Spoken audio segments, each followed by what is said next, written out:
So what exactly do you do if you're learning a language and you don't have native speakers around in real life to practice with?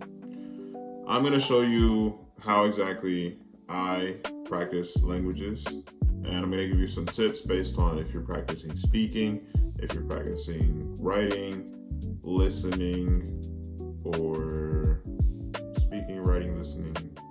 There's another one I'm missing. Speaking, writing, listening, reading. We're also going to practice reading too. And then at the end, I'm going to show you how to practice all of them at once. So let's get into it. Let's just jump into what most people are going to be looking for. We're going to talk about how to practice spoken language. This one for me, I can't say I made this method up. I know other people that do it. It's essentially have conversations with yourself. Like literally, just have conversations with yourself. Talk about what you're doing today or something you have on your mind. Instead of saying, for example, today I'm going to go to the market and buy some groceries, you can say, or whatever language you're learning, just say it in that language instead. Using the language more and just saying things gets the muscles in your mouth and jaw area more accustomed to using the language to express itself. So think of it as in your native language when you are learning tongue twisters, or there might be some tongue twisters that you still don't know. And at first you can't say it because your mouth isn't used to having a certain sound that often in the same, sentence or whatever the case may be. And then after you say it, maybe, I don't know how many times, but you say it for a full day and you come back to it and you can say it much better. It's essentially the same concept, just getting yourself used to using the language. Something else that I love doing is, as I go throughout my day, any numbers that I see, I'll just read them out. And I love when they're even bigger numbers because it's even more of a challenge. So let's say you are driving around and you see the number 285. You'll see the number and you'll say 285. Or whatever language you're learning, say it in that language. To me, I don't know about other people, but to me, one of the hardest things about beginning a language is learning how to say the numbers. Not necessarily the pronunciation of the numbers or remembering the word for the numbers, but putting them all together. It always takes me so long. In fact, in Spanish, I think I went like a full 10 years without being able to quickly say big numbers like that. It wasn't until I worked at a bank in the bilingual department that I actually had to force myself to learn to say these numbers quickly, because you're on the phone talking to, I don't know, Rodrigo from Cuba, and you got to tell him that his account is negative $4,000 and $4,373.25 under. So the more you say these numbers, the better. And I would start that from the very beginning. Just get really good at saying numbers. That's going to save you so much time in the future, I promise you. To practice written language, find yourself a pen and paper, or go online to the notepad section in your phone or wherever, and just type out sentences. Make them as complex as you know, meaning don't go outside of what you know, because at that point, how are you going to know if the sentences are correct or not? Actually, we'll get into that in a second here. But what you want to do is use what you know and just type out sentences or write out sentences. Bonus points if you can add in some vocabulary that you just recently learned. That's gonna make it stick better in your brain, because now you have an actual literal example of the word that you just learned in a sentence that you used your own brain to come up with. So do that as much as you can, and I promise it'll make everything a lot easier. There's also, this is not a paid thing, but I do want to mention Journaly. It's a website where essentially you have people learning different languages and they're just typing essays, just whatever they want to type. Some people type essays, some people just type whatever.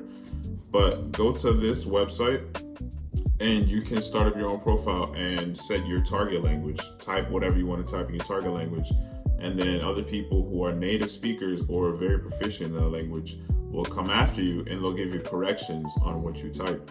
So that's also a very excellent way to get native feedback from things that you're coming up with in your head, because then you can go back and review it and see what it was that you said incorrectly or what word you were missing or whatever. So practice listening. Find shows or podcasts that, again, are interesting to you. We want to put an emphasis on that are interesting to you, because if you're listening and watching things that you're not really interested in, what are the chances you're going to continue with it, you know? So find something that's interesting to you, but make sure that it's at your level. Meaning, if you're a beginner, but you have an interest in knitting, for example, I don't know if you're really going to understand too much of a video talking about how to knit in Greek, you know? So be cognizant of your level and find content that is, you know, similar to your level. And then just spam it, honestly. The more you do that, the quicker you'll get used to the words and the pace and the vocab and the cadence and whatever. If you are at this point, if you feel confident enough in your abilities, watch shows that the native speakers watch. A lot of times you'll find certain cultural gems respective to that culture that maybe get memeified online, or, you know, a lot of people are talking about it online, and that'll allow you to have more cultural conversations with your language partners and allow you to form a deeper bond with them. And then from there, you can learn, you know, vocabulary that they would only use in certain contexts with people that they have a deep bond with, you know? So it's like what do they call those? It's like those little tree maps, you know, where like a decision map, I guess. So you get to a point and you have a good relationship with someone and you unlock a certain path, and now you get, you know, vocab and grammar and whatever else from, you know, having that certain type of relationship with someone. For reading, if you can, go to a bookstore. And if you're learning one of the popular languages like Spanish, French, there's, you know, almost guaranteed you're going to find a section that has books written in those languages.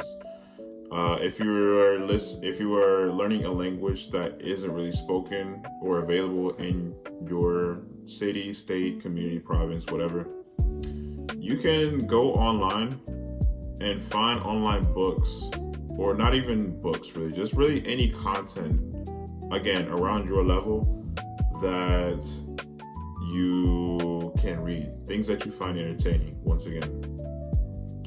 And if you are short on content, just keep reading the same stuff over. I know it sounds very boring, but every time you read, you'll get better at it, and you'll be able to notice certain things that you kind of maybe skipped over the first time, or, you know, you'll understand, you'll be able to read quicker. That's another way that we're going to practice reading. Now, if you want to practice all of these at once, language exchange apps, to be honest, are going to be your best bet.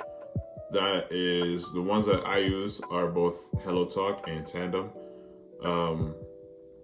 There are certain parts of the app that let you practice each one of these. So for writing and for reading, the chats work just fine for that.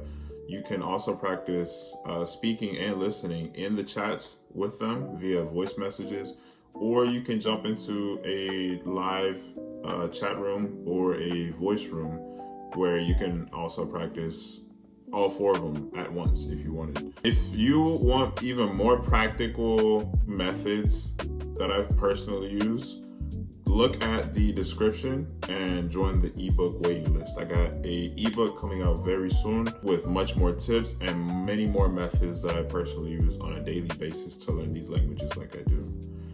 So go down to the description below and join that waiting list.